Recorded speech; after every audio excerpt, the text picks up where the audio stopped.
of Kenya. Muito obrigada. Asante sana.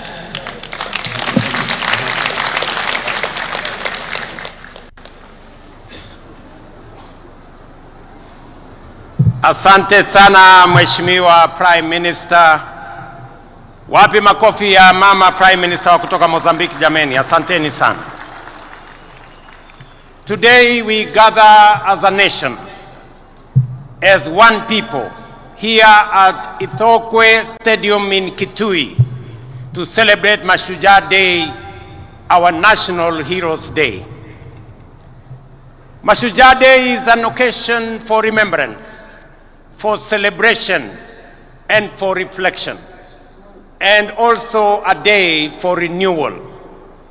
As you all know, yesterday we bid farewell to one of our country's most consequential and impactful sons, a towering statesman, a resolute patriot, and a quintessential hero, the Right Honorable Raila Amolo Odinga, our former Prime Minister. This is the man, the legend, and the Pan-Africanist to whom we dedicate this Mashujaa Day. It is for this reason, fellow citizens, in his solemn memory, that I invite us all to now stand and observe a moment of silence in honor and celebration of his remarkable life and service to our great country, our continent, and to humanity.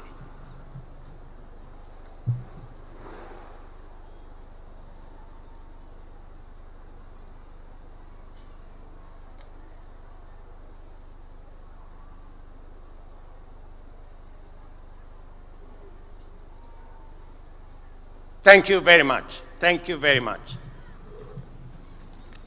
Sons and daughters of our motherland, Kenya, Raila Amolo Odinga aspired and labored for a Kenya that is free, that is fair, governed by the rule of law, and filled with limitless opportunity for all of us.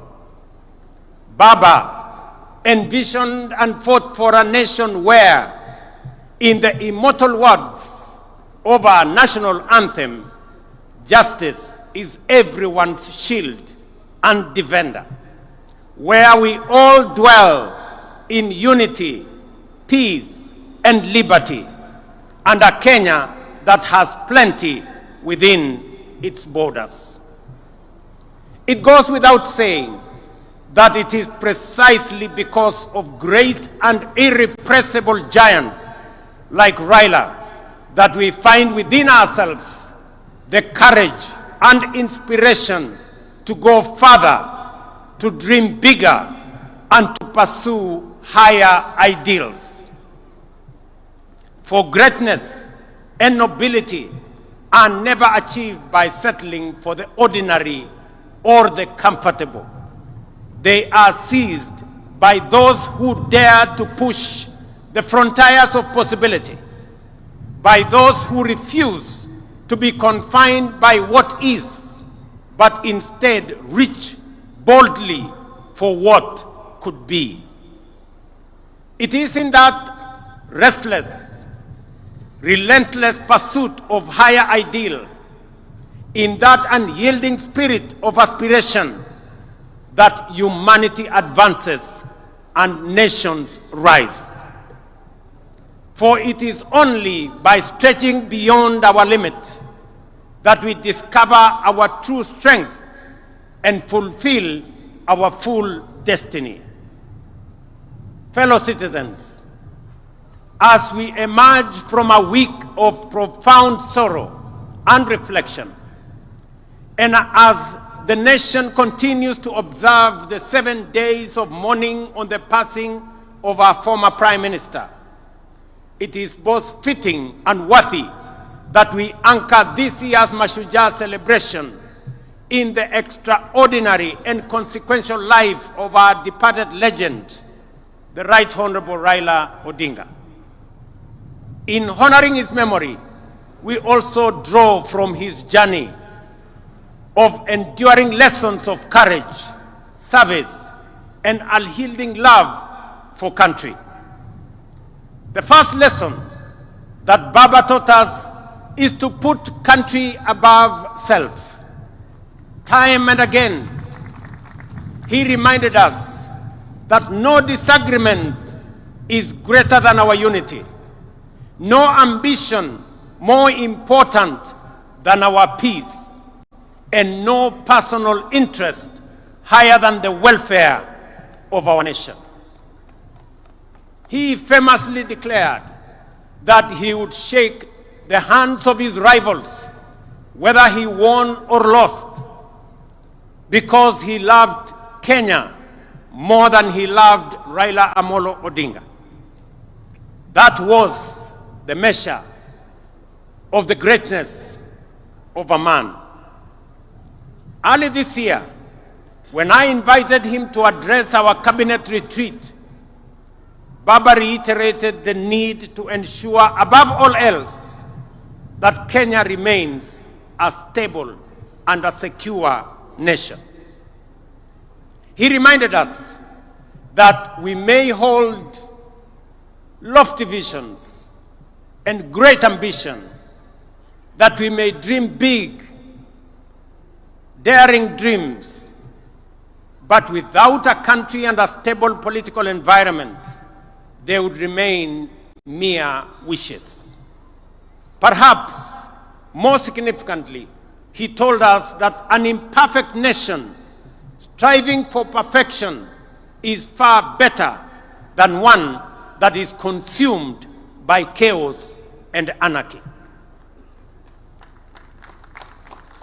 And he could readily point to countries in our region that were once stable, but later descended into turmoil and disorder, and decades on, they are yet to regain their stability. There are people still enduring untold suffering and loss. This is the critical lesson that those who criticized and faulted Baba for working with us to stabilize the nation forget or refuse to acknowledge, or they just simply don't care. When some saw the opportunity to bring down their competitors, even if it meant bringing down the country, Baba chose the stability of Kenya. For Agwambo, the specter of a failed state was too grave to contemplate. He understood that leadership is not about personal pride, but about preserving the republic, not about victory in politics, but about preserving the stability of the nation we love, Kenya. Second, fellow citizens, Raila's love for Kenya was deep, steadfast, and unconditional. He once told us that if he were to die and God asked him where he would wish to be born again, he would say without hesitation, "Take me back to Kenya." Such was the depth of his devotion to our beloved nation. He knew that Kenya, like all nations, was not perfect, that nation building was work in progress, that it is only renewed with every generation. He understood that we are an imperfect people, always striving towards a more perfect union. Yet even in our flaws, he saw magic and beauty. In our struggles, he discerned promise, and in our contradictions, he could pick out hope and unity. To Raila, there was no place on earth more worthy of devotion, no people more deserving of faith, and no dream more noble than the Kenyan dream. Thirdly, Baba's life was an example of always choosing and closing ranks for the common good. When our nation faced turbulence last year, for example, I reached out across the political divide. Baba was the first to come to the table to help steady the ship of state, leading to the formation of the broad-based government that has since stabilized our economy and our nation. That is what heroes do. When the stakes are high, they rise above partisanship and put the country first. Even during the last election campaigns, when faith placed us once again on opposite sides of the political divide, Baba spoke words that will echo through generations. He said, and I quote, "I have been to the mountaintop. I have seen the glory land. I may not get there with you, but together we will get there." End of quote. In those words lay the essence of his leadership: selfless, visionary, and anchored in faith that Kenya's destiny transcends any individual. He reminded us that collaboration, even with rivals, is not an act of political convenience, but a sacred pact with posterity. For Baba, it was never about him becoming president. It was about Kenya having a good president, and Kenya moving from a third world status to a first world status in a short time as possible, so that we, as a people and as a nation, can realize our true potential. The glory land that he saw at the mountaintop is the better, the greater, and the more perfect union for which we must now, on this Mashujaa Day, dedicate ourselves anew. Fourth, our former Prime Minister was a foremost preacher of national unity. He tirelessly reminded leaders and citizens alike that our overarching identity is not defined by tribe, region, or creed, but by the sacred bond of being Kenyan. He often urged us to think Kenya first, to let the idea of one nation under one flag rise above all else. And he lived by that creed. When in 2002, he stood before the nation and declared Kibaki Tosha, it was not because he was unaware of where President Kibaki came from.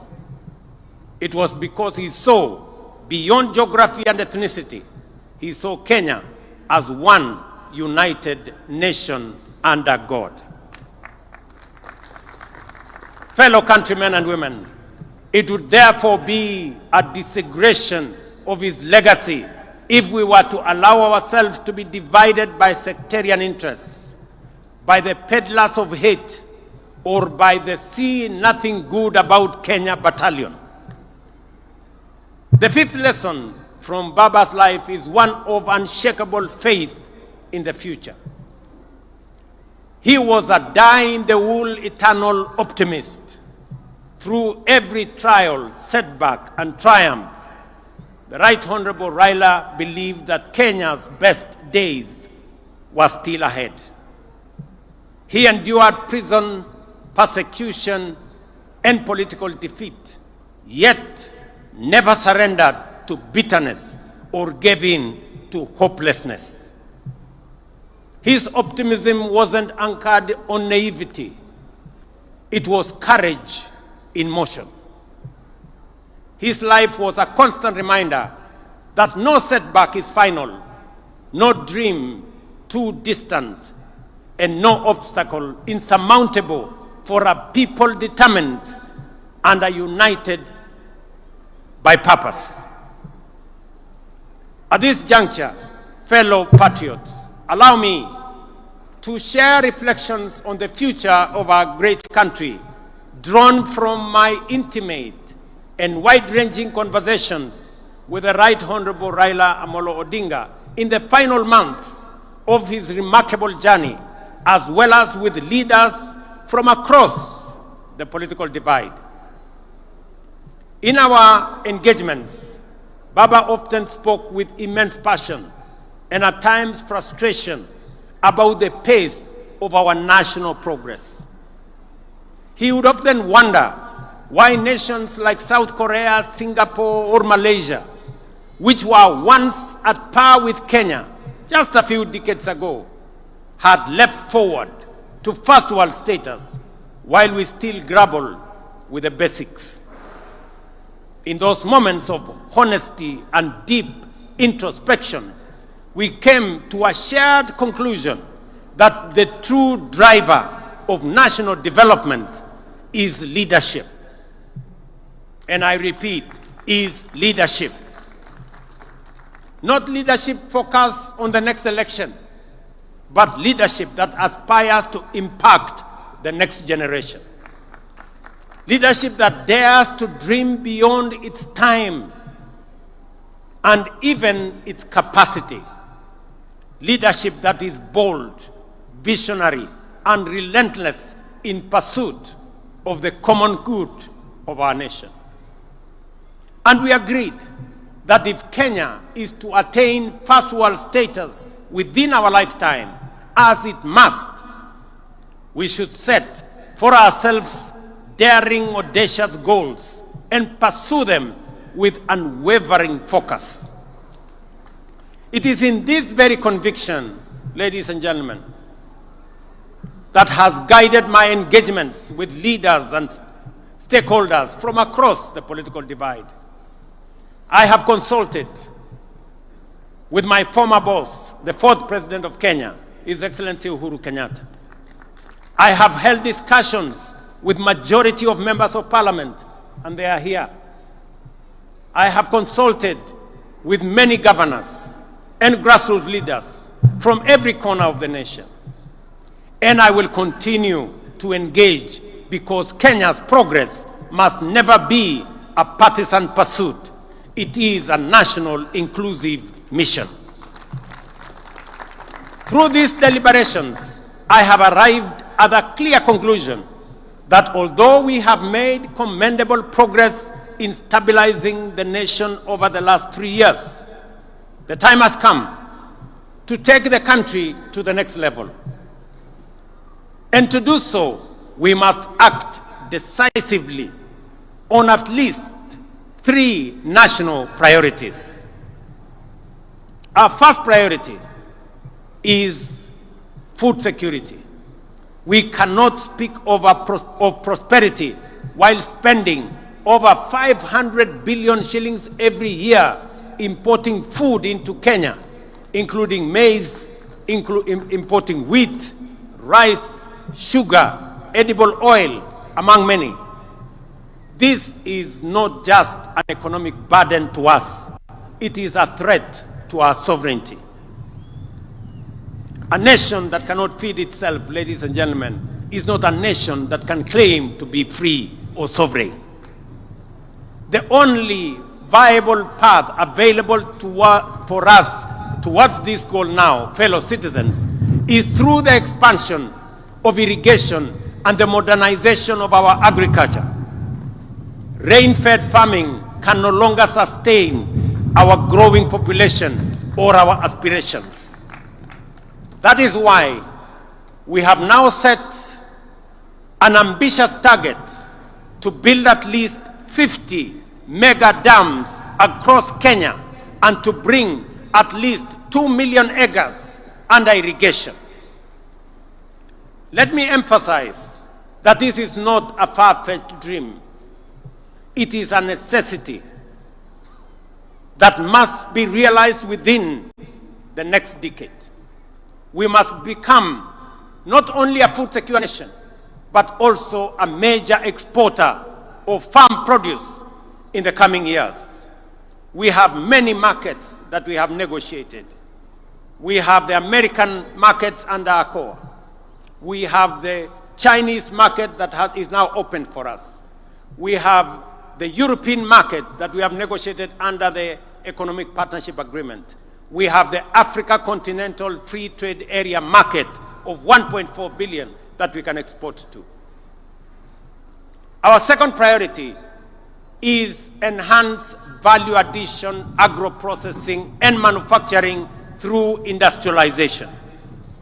To transform Kenya into a prosperous, job-creating, wealthy nation, we must become a country that makes things, not merely buys or imports them. A country that exports finished products, not raw materials.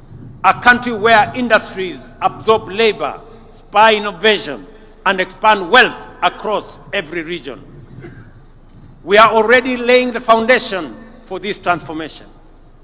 Through the Africa Growth and Industrialization Initiative, and in partnership with the Afri-Exim Bank, we are establishing special economic zones in different parts of Kenya, in Rea Vipingo, in Dongo Kundu, in Naivasha, in Sagana, in Thika, in Nakuru, in Eldoret, in Busia, in Kisumu, and many other special economic zone areas that we are finding land.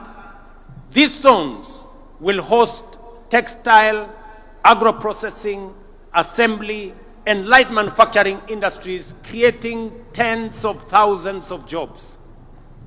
At the county level, as was mentioned by the governor of Kitui here, we are rolling out county aggregation and industrial parks in all 47 counties.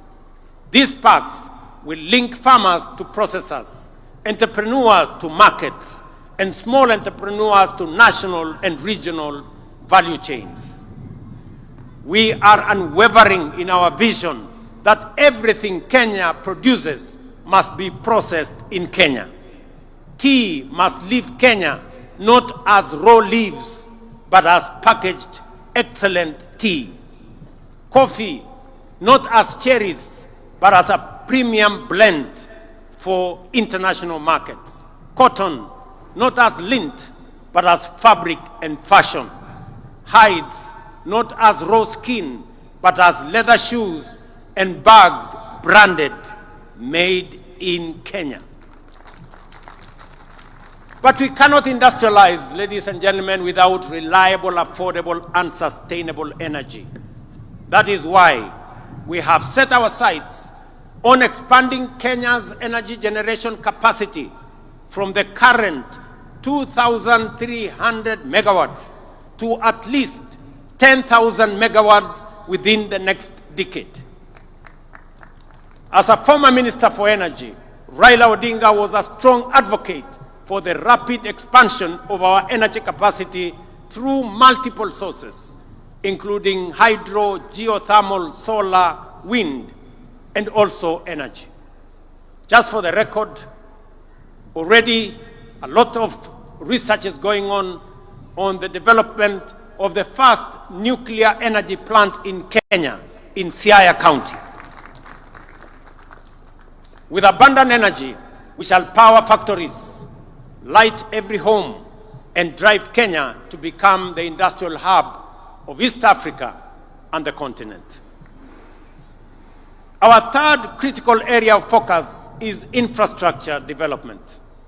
Again, Baba, who also served as a Minister for Roads and Public Works and Housing under the late President Kibaki, often reminded me that no economy can flourish without world-class infrastructure.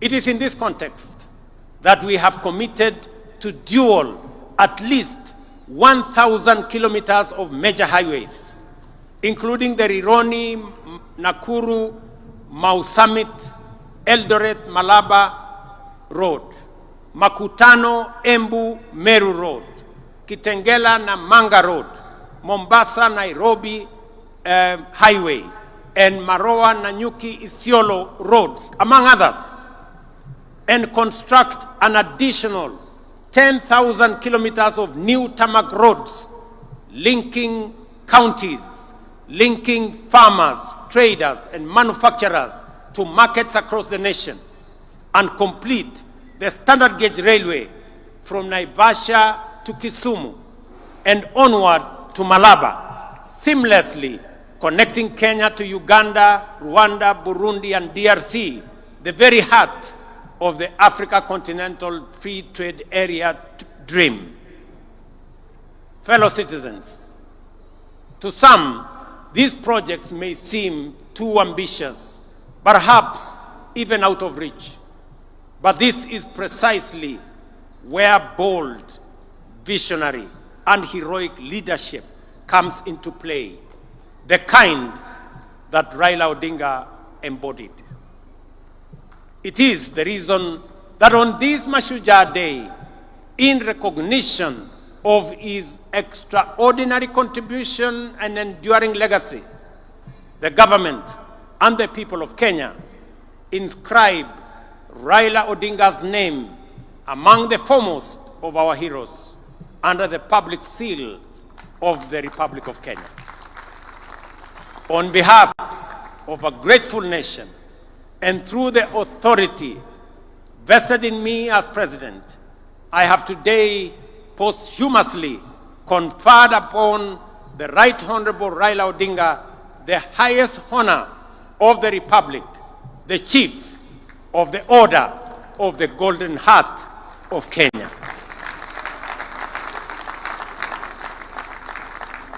Fellow citizens, I recall that when I spoke during Raila Odinga's state funeral, I wondered, where will another Raila come from? The truth is, there will forever be only one Raila Amolo Odinga, a single spirit, a towering patriot, and a hero for ages. But if we, the people he so deeply loved and served, choose to live by the lessons he taught us, to love Kenya more than we love ourselves, to put unity above division, to aspire for greater, and to serve with courage and conviction, then we can become a great nation of 50 million heroes. And in doing so, Kenya will rise from the heights once thought unimaginable within our generation. That, fellow patriots, is our noble challenge on this Mashujaa Day. Kabla sijamaliza hotuba yangu, ndugu wananchi wa Kitui na Kenya, kwanza mimi nataka niwashukuru sana wananchi wa Kitui kwa sababu mmekuja kwa wingi sana. Tuko na halaiki ya watu wengi sana hapa Kitui leo, na mmekuja hapa kuunganisha na kuungana na ndugu zenu wananchi wa taifa letu la Kenya. Leo Kenya mzima inajulikana, sherehe ya Mashujaa inafanyika katika mji wa Kitui. Wana Kitui, watu wa Kitui, asanteni sana kwa kuwa wenyeji na kwa kutusaidia in hosting this great day as we celebrate Kenyan heroes. Kutoka kwangu na serikali nzima la taifa la Kenya, nawaambia watu wa Kitui, asanteni sana. Nyinyi pia kwa kufanya tendo hili la kuunganisha Kenya, nyinyi pia watu wa Kitui na wapigia salute kama mashujaa wa taifa letu la Kenya. Nyinyi mnajua nilikuwa na mpango ya kutembea hapa Kitui kwa shughuli ya mambo ya maendeleo ya Kitui County. Ilikuwa nije hapa Wednesday na nikuwe hapa tena Ijumaa, na nikuwe tena hapa kesho na kesho kutwa. Nilikuwa nimepanga safari ya siku 5 hapa Kitui na pia katika sehemu zingine za Ukambani. Lakini kwa sababu ya msiba tuliopata, hiyo ziara yangu sasa nitaipeleka mbele kidogo. Wiki 2 zijazo mimi nitakuwa hapa. Mimi nitakuwa hapa. Na nitakuwa hapa makusudi kwa sababu Kitui, Ukambani kwa siku nyingi imewachwa nyuma. Na mimi nimesema kwa vyovyote Mungu anijalie hii Ukambani haitawachwa nyuma tena. Nataka munisikize jameni, ndugu zangu watu wa Kitui. Sisi ni wananchi wa taifa moja. Sisi ni wananchi wa nchi moja, taifa letu la Kenya. Siasa ya zamani ya ubaguzi, siasa ya migawanyiko na chuki na ukabila ndio imetuletea hasara ya sehemu zingine za Kenya kuachwa nyuma kwa sababu ya siasa duni ya kubagua wananchi wengine. Ndio mimi nimesema kwa vyovyote hii Ukambani haitawachwa nyuma tena. Mnanielewa? Wacha nirudie. Maneno ya zamani ya kusema sijui bomwe, sijui betwe, Ukambani ikabaki nyuma, haitatendeka tena. Nasikia hata kuna wengine wanajaribu kueneza siasa ndogo ati maskini jeuri. Iko maskini jeuri ya kufanya nini? Hakuna umaskini itabaki hapa Ukambani. Tunataka tuungane, tushirikiane, tufanye kazi kwa pamoja. Nataka munisikize ndugu zangu watu wa Ukambani. Hii stadium tulijenga kama serikali ya Kenya. Tumeweka hapa milioni 750 tujenge hii stadium na bado haijakamilika. Tangojea pengine mwezi moja ikikamilika, tumejenga kila mahali, tumeweka parking mzuri, nitakuja kufungua rasmi ikiwa imekamilika. Na ni kwa sababu tunafanya hivi sio Ukambani peke yake. Tunafanya hivi katika taifa letu la Kenya. Pia nimeamrisha wizara ambayo inahusika na michezo pia tujenge stadium kama hii pale Machakos, na tujenge stadium kama hii pale Wote, pale Makueni. Kwa sababu nchi ya Kenya ni nchi ambayo inajulikana na ni mashuhuri kwa mambo ya michezo, na sababu hiyo stadium and infrastructure ya mambo ya michezo lazima tuwe nayo. Wewe Waziri Mburia unajua vile utafanya. Tukamilishe hii ili mapema mwaka ujao tuanze Machakos na tuanze pale Makueni, kwa sababu tunataka Ukambani itembee sambamba na sehemu zingine za taifa letu la Kenya. Hapa vile vile tumejenga uwanja wa ndege. Mimi nataka niwaeleze ya kwamba hiyo uwanja haijakamilika. Bado tutajenga terminal building. Tunataka hiyo uwanja ikae kama viwanja zingine za ndege sehemu zote za Kenya. Hapa vile kiongozi governor amesema kuna barabara tulisema tumetengeneza. Kuna zingine zimekamilika, kuna zingine bado. Mimi nataka niwahakikishie yale yote ambayo tuliweka katika mpango yetu tutakamilisha, kwa sababu tunataka wakati tunabadilisha Kenya pia Ukambani inabadilika. Sio hivyo peke yake. Nyinyi mnajua ya kwamba mulituuliza tujenge barabara kutoka Kibwezi na mulisema hiyo barabara iende mpaka ishikane kule Mwingi. Hiyo barabara tulijenga ikakuja ikakwama mahali fulani pale. Mahali inaitwa kwa siku ama ni kwa nani? Kwa siku hapo. Sasa mimi nataka niwatangazie. Mahali hiyo barabara ilikwama. Sasa nimetafuta pesa ya kuikwamua kujenga ifike Migwani mpaka ifike Mbondoni, iungane na barabara ya kwenda Garissa. Tunaelewana jameni? Na nishamwambia Waziri Davis Chirchiri yuko hapa kwamba hiyo barabara sitaki tena mambo ya barabara hiyo kukwama. Tunataka tukamilishe hiyo barabara kwa sababu mpango yetu ni kuhakikisha ya kwamba Kenya inasonga mbele.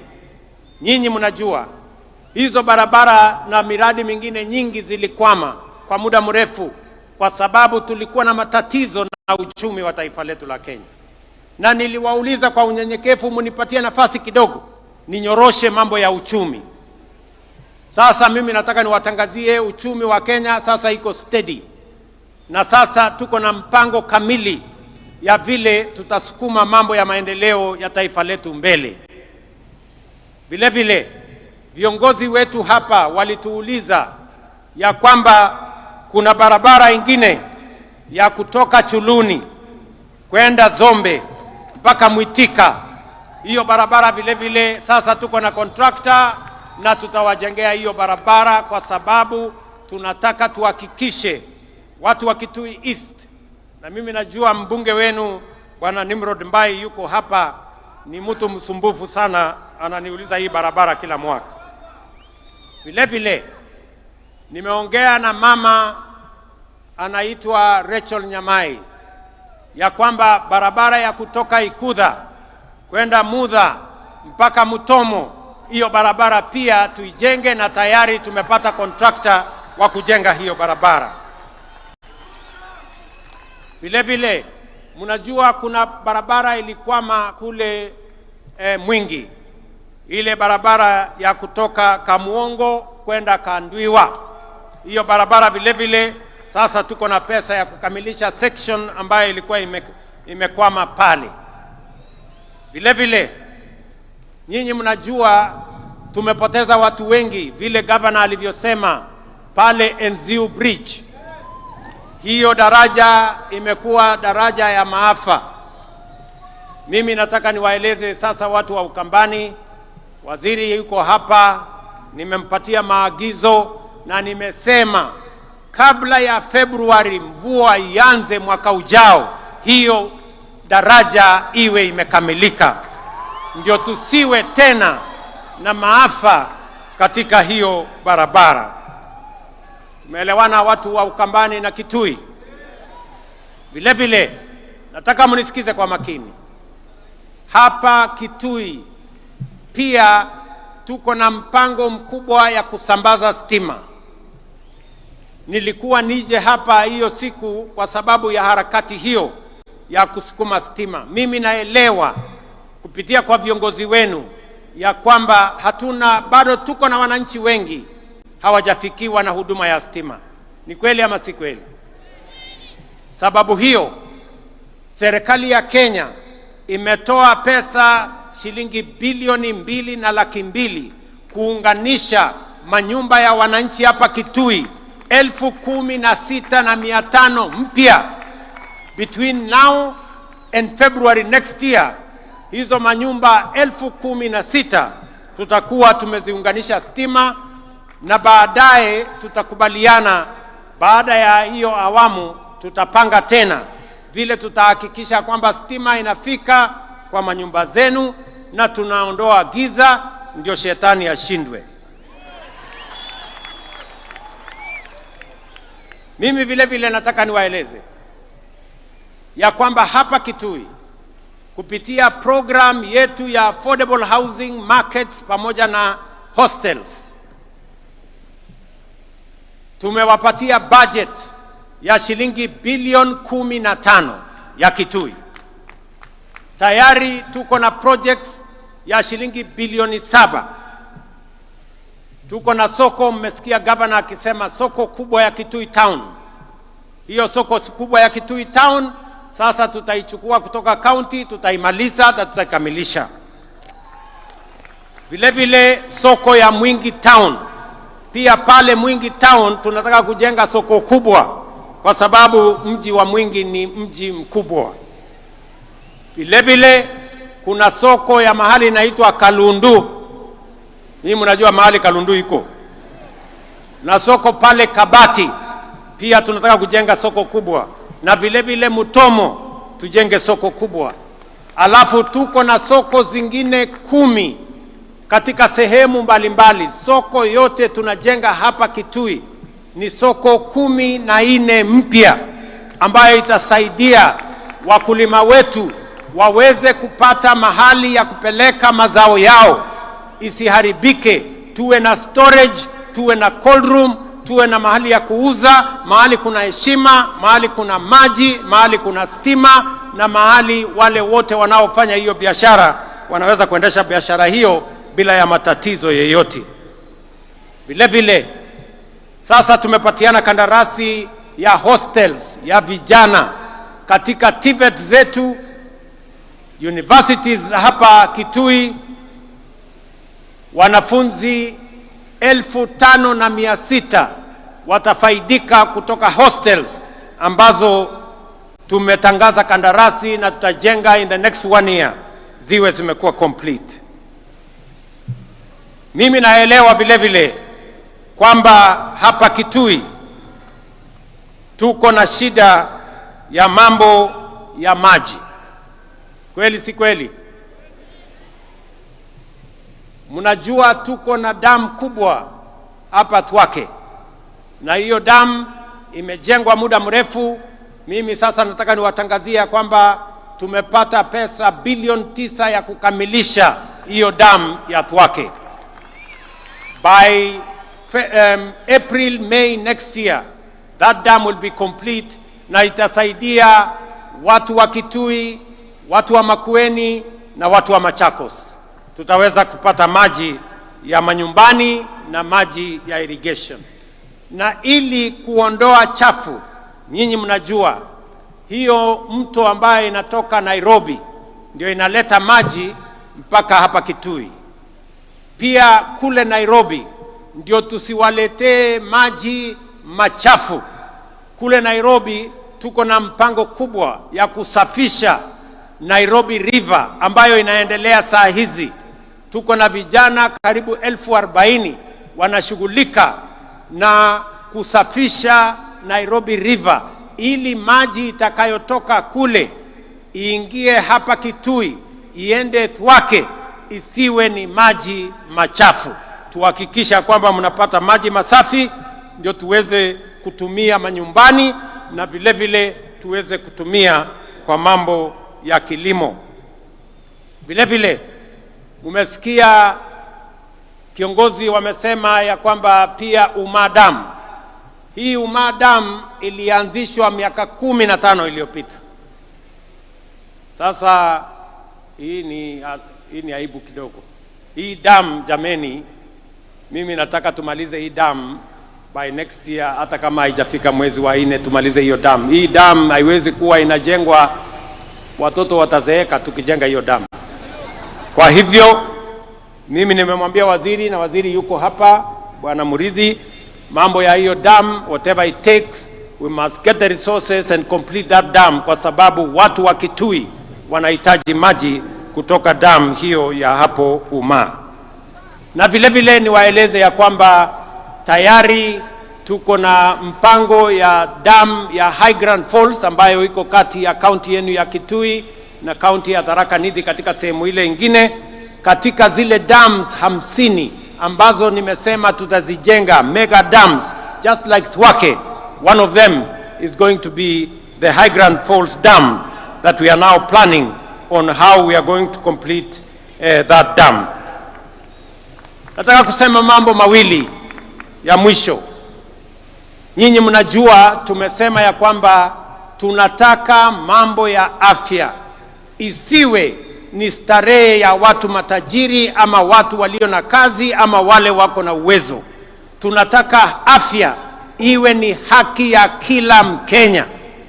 Na sababu hiyo ndio tumeweka mpango mpya wa universal health coverage ambayo itahakikisha kwamba kila Mkenya anaweza kwenda hospitali yeyote atibiwe na mpango wa serikali iweze kulipia gharama ya hospitali. watu wa hapa Kitui, katika orodha yetu ama statistics yetu, watu wa Kitui ambao mmejiandikisha kwa SHA ni watu 405,000. Watu 405,000 wamejisajili kwa watu 1,100,000, kumaanisha 36% ya watu wa Kitui wamejiandikisha. Mimi nataka niwaulize wananchi wa Kitui, kujiandikisha ni bure. Wewe ujiandikishe. Ukijiandikisha itatusaidia kujua madawa ambayo inahitajika ni kiasi gani, wauguzi ni kiasi gani, equipment ya kutumia katika matibabu ni kiasi gani, na vile vile tumeweka pesa ya serikali kusema kila mwananchi, wewe mtu ya Kitui, ukienda kwa hospitali na umejiandikisha kwa SHA, utoe evidence yako kwamba umejiandikisha kwa SHA, utatibiwa, utadungwa sindano kama ni kudungwa sindano, ama upatiwe dawa kama ni kupatiwa dawa, na serikali ya Kenya itakulipia, usilipe chochote. Na kama kuna hospitali inalipisha wananchi, mimi nataka wananchi wapige report kwa polisi, kwa sababu gharama ya hospitali tumeweka pesa ya serikali ya kulipia gharama ya hospitali kwa Wakenya wote. Kitui mnanielewa? Kitui mnanielewa? Mimi vile vile nataka nitangaze nikiwa hapa Kitui leo kwamba katika mpango wetu wa kupanga ajira na usaidizi wa vijana wa Kenya, tukishirikiana na benki ya kimataifa ama World Bank, tuko na pesa shilingi bilioni 20 ya vijana wa taifa letu la Kenya. Na katika hiyo mpango tunataka vijana 800,000 ili tuwajumuishe katika mipango tofauti tofauti. Tumewaambia vijana wa Kenya wajiandikishe pale katika mtandao *254#. Hapo ujiandikishe, utakuta mahali imeandikwa hapo nyota, uingie hapo ndani ujiandikishe. Number 1, kama wewe ni kijana, haujaenda shule, hauna kosi yeyote umefanya, tunatafuta vijana 90,000 ya kuwapeleka katika courses tofauti tofauti kwa gharama ya serikali ya Kenya. Hautalipa chochote, lakini tutakupeleka college na utapata vile unaweza kujisimamia ukiwa sasa umepata course ama umepata ufundi wa aina tofauti tofauti. Ya pili, tunatafuta pia vijana wale ambao mnafanya kazi, mko na skill, wewe ni fundi lakini hauna makaratasi ya kutambua ya kwamba wewe ni fundi.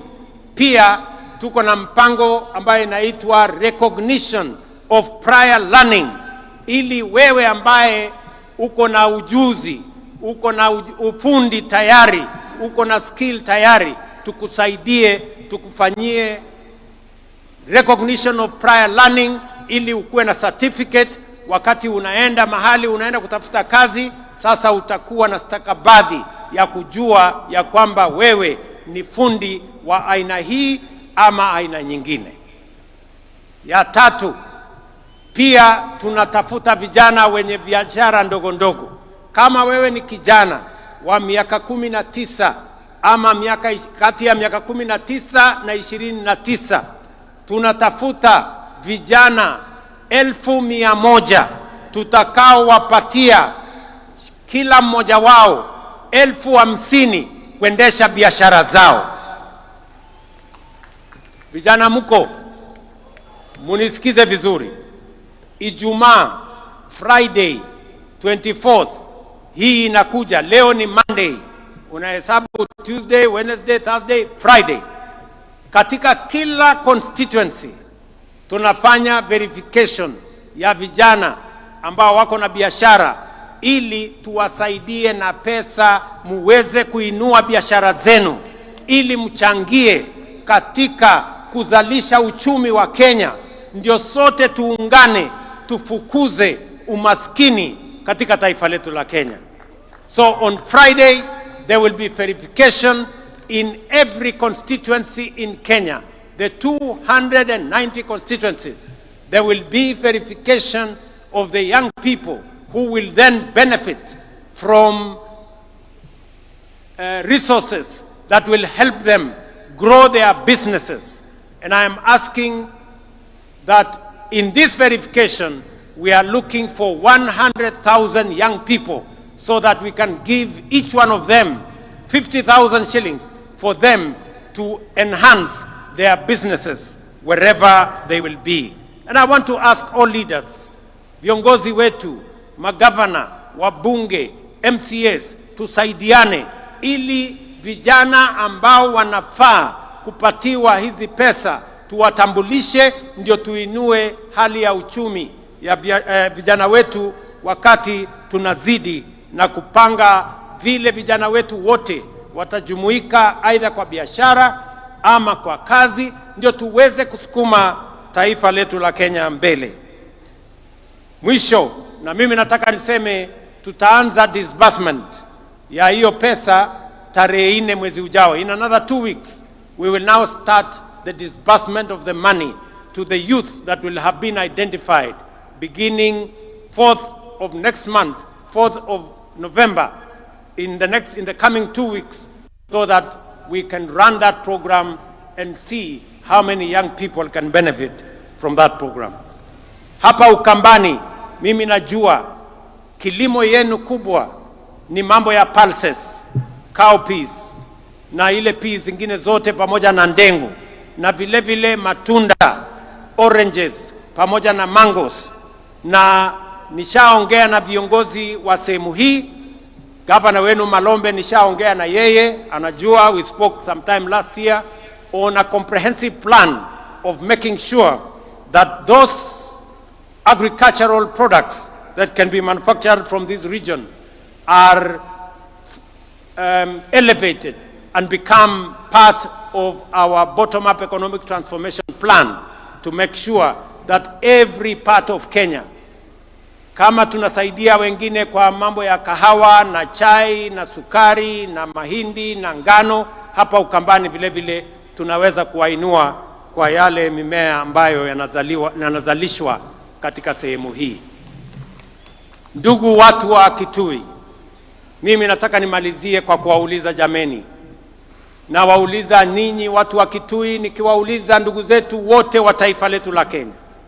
Imefika wakati katika taifa letu la Kenya, vile nimesema, tuwache kuagiza vyakula kutoka nje. Inawezekana tuzalishe chakula ya kutosha Kenya. Tunatumia zaidi ya bilioni 500 kila mwaka kuagiza chakula kutoka nje. Na ndio nimesema ili tuweze kuhakikisha kwamba tunazalisha chakula ya kutosha, ili tuweze kuwa na products ambazo tutatumia katika masoko ile ambayo tumepata, ni lazima sasa tuwe na pesa ya kutengeneza dams ama mabwawa ya maji 50, yale yanaitwa mega dams, ndio tuweze kuzalisha chakula kutokana na kunyunyiza maji mashamba yetu, because all indications are that we are slowly exhausting land that we can generate food from rain-fed agriculture. That is why we need to build 50 mega dams, even if it will cost us between 900 billion and 1 trillion shillings. That money we can raise here in Kenya. We need to generate more energy. We cannot industrialize. We cannot be a manufacturing country if we have only 2,300 megawatts of energy. We need to generate, at the minimum, 10,000 megawatts so that we can power our industries. We can power our agro-processing and value addition and create products that we are going to export to the markets that we have already negotiated. And thirdly, we must build infrastructure. The late Raila Odinga told us, you cannot be a progressive first world country without first world infrastructure. We need to do more roads. That's why I've said we need to do 10,000 kilometers of tarmac. We need to do more dualing of roads. We need to do our airports. We need to do infrastructure that is going to support the progress and the prosperity of our nation. I want to ask us, I am asking leaders here in Ukambani, I am asking leaders, members of parliament from across Kenya, governors from across Kenya, I am asking political leaders from across Kenya that we hem in together, we rally together and lift this nation. Kenya is ripe for transitioning from a third world country to a first world country because we have what it takes and we have the resources that will lift this country forward. We will be moving to parliament for us to set up the National Infrastructure Fund, a fund that is going to be funded from our taxes, from proceeds, from privatization, and from other development partners, so that we have a dedicated fund that is going to drive our energy generation, the construction of the dams, the construction of infrastructure, the same way other countries have done. And together with that, we are also going to set up a fund that is going to look after our future. We are going to set up a fund that is going to preserve wealth for the next generation of Kenyans, so that everything we generate today, we don't consume today. And I want to ask leaders from across Kenya that together, united, we can lift this country to the next level. I want to ask all our political leaders, there is time for everything. Jomo Kenyatta told us, as we celebrate the heroes of today, we must be architects of the future. And together, we can design a better future for our nation. Ndugu watu wa Kitui, sijui kama tumekubaliana tutatembea pamoja ama mnasemaje Kitui? Kitui tuko pamoja? Kitui hoye! Kitui hoye! Mnasema tutembee pamoja? Mnasema tuungane kama Wakenya? Pamoja. Tuache ukabila. Tuache chuki. Tuache migawanyiko. Tuungane. Wangapi wanasema tuungane jameni, watu wa Ukambani na watu wa Kitui? Asanteni sana. Ninawapenda sana. Nawatakia baraka ya Mungu. Thank you very much and God bless you. Mheshimiwa Rais, mabibi na mabwana, kwa heshima naomba sote tusimame kwa wimbo wa taifa na wimbo wa Jumuiya ya Afrika Mashariki tukiongozwa na bendi ya majeshi. Bendi tafadhali.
Asanteni. Kwa heshima tunaweza kuketi.